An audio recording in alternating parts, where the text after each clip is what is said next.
transplant mountain balls to low altitude with high success rate. Also, where to get the cute little fuzzaballs.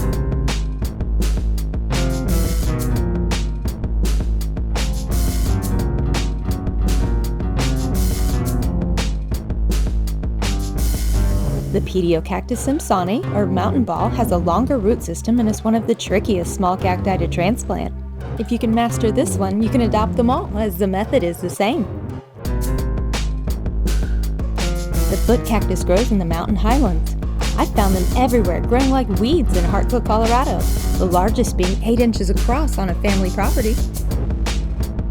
They spread from seed more frequently than pupping, and you'll find babies downhill a few feet horseshoeing a mother. Some plants have 2 identical heads which share the same root system. These appear as twins, are the same size, and I do not recommend separation.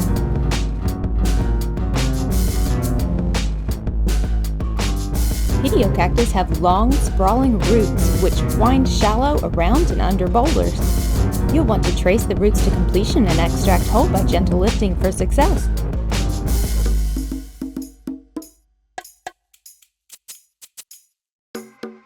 Transplant to a large, well-drained pot, winding the shallow roots loosely on top of broken rocks and soil where you found it. Refill substrate to the level in which you found it.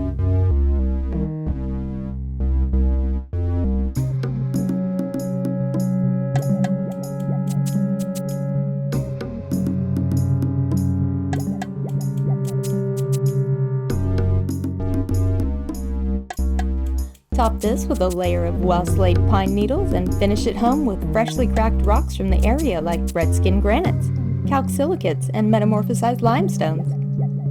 I also grab the rock the longest root is tracing to contact and give it a smash for the final topping. Give it a little water once weekly to allow the roots to re-establish.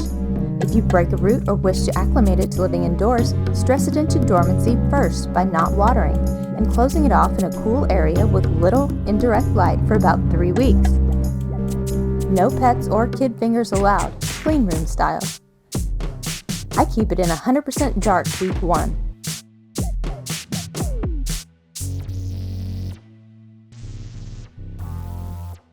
Once it is shriveled, shrunk down, and spines have started to turn brown on perimeter, reintroduce it to bright light from a southwest-facing window, and finally give it water, ensuring the pot does not overheat and no roots are exposed. In Texas, I introduce mine outdoors once I see the first pecan fall. Remember to rotate for a full symmetrical plant and top it off by feeding new rocks and pine needles yearly. This method works for any small cacti, but the best advice I must impart is to always remember the cactus tongs.